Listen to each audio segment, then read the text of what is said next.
राधे राधे प्यारे भक्तों, शाम सदा शिव चैनल में आप सभी का स्वागत है। आज हम आपके लिए लेकर आए हैं आशा भोगती की कहानी। आइए सुनते हैं। हिमाचल का एक राजा था जिसके 2 लड़कियां थी। एक का नाम गोरा था, दूसरी का नाम पार्वती। एक दिन राजा ने अपनी दोनों बेटियों को बुलाकर पूछा, तुम किसके भाग का खाती हो? तब पार्वती जी बोली कि मैं अपने भाग्य का खाती हूँ। गोरा बोली, मैं आपके भाग्य का खाती हूँ। राजा ने ब्राह्मण को बुलाकर कहा, पार्वती के लिए भिखारी का वर ढूंढना और गोरा के लिए राजा का वर ढूंढना। तब ब्राह्मण ने गोरा को सुंदर राजकुमार को दे दिया और पार्वती जी को भूखे भिखारी का वेश बनाकर शिव जी बैठे थे उनको दे दिया। राजा ने पार्वती की शादी के लिए कुछ भी तैयारी नहीं करी। गोरा ने के लिए बहुत सी विवाह की तैयारी करी। जब गोरा की बारात आई तो बाराती की बहुत खातिरदारी करी और बहुत धूमधाम से शादी करी। परंतु जब पार्वती जी की बारात आई तो कुछ भी नहीं किया, कन्यादान दे दिया। शिव जी पार्वती जी को कैलाश पर्वत पर लेकर चले गए। जब पार्वती जी जाने लगी तो वहां एक पांव रखती, वहीं से दूब जल जाती। शिव जी ने पंडितों को बुलाकर कहा कि यह क्या दोष है, जहां भी पार्वती जी पैर रखती हैं वहीं से दूब जल जाती है। तब पंडित बोले, पार्वती जी की भाभियां आशा भोगती का व्रत करती थी, उन्होंने अपने पीहर में जाकर उद्यापन कर दिया, ये भी अपने पीहर जाकर उद्यापन करेगी, तब इनका दोष मिटेगा। शिव जी बोले, हम वहाँ खूब धूमधाम से चलकर व्रत का उद्यापन करा देंगे, नहीं तो उनको क्या पता चलेगा पार्वती जी इतनी सुखी हैं। वह वहाँ से खूब गहने कपड़े पहनकर चले गए। रास्ते में एक राजा की रानी को बच्चा होने वाला था। वह बहुत परेशान थी, भीड़ इकट्ठा हो रही थी। पार्वती जी ने पूछा, इतनी भीड़ क्यों हो रही है? लोगों ने उन्हें सब बातें बता दी। जब पार्वती जी ने शिव जी से बोली, मेरी कोख बांध दो, शिव जी ने बहुत मना किया परंतु उन्होंने जिद पकड़ ली। शिव जी बोले कि औरत की हट बहुत खराब होती है। शिव जी ने उनको कोख बांध दी। गोरा अपनी ससुराल में बहुत दुखी थी। पार्वती जी ने अपने पीहर गई तो किसी ने नहीं पहचाना। तब पार्वती जी ने अपना नाम बताया तो देखकर बहुत खुश हुई। उसके पिताजी ने पूछा, तू किसके भाग्य का खाती है? तब पार्वती बोली, मैं अपने भाग्य का खाती हूँ, तभी तो इतनी खुश हूँ।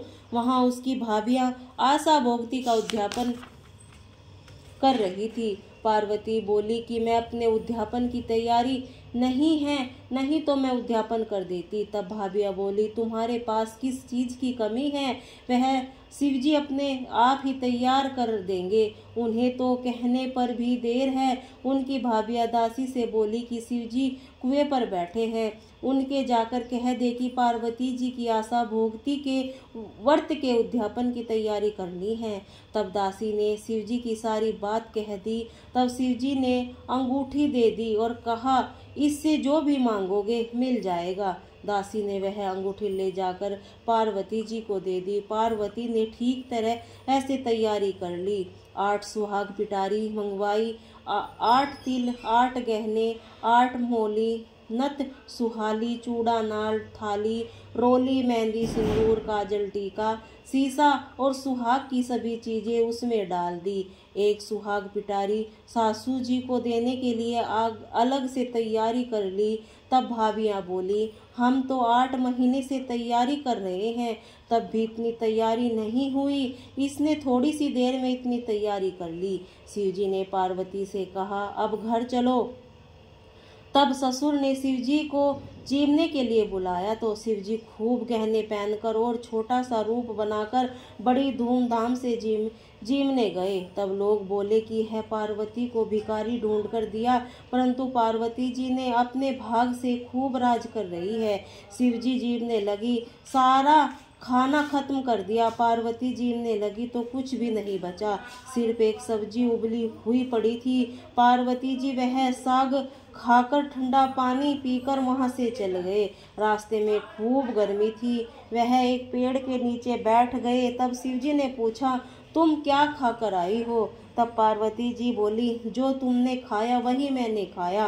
परंतु शिवजी सब जानते थे।